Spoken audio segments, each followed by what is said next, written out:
లక్షల్లో శాలరీలు వస్తున్న జాబ్స్ వదిలేసి సినిమాల్లోకి వచ్చిన స్టార్స్ ఎవరో ఇప్పుడు చూద్దాం.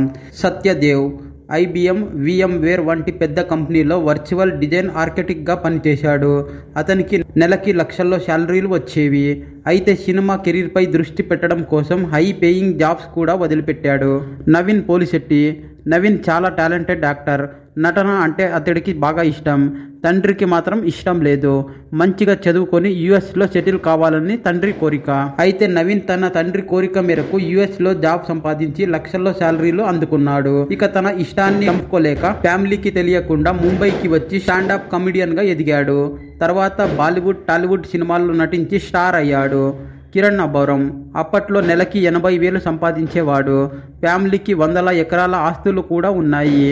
అయితే తనకు యాక్టింగ్ మీద ఉన్న ఇష్టంతో అన్ని వదిలేసి ఈరోజు ఇండస్ట్రీలో తనకంటూ ఓ మంచి గుర్తింపు తెచ్చుకున్నాడు.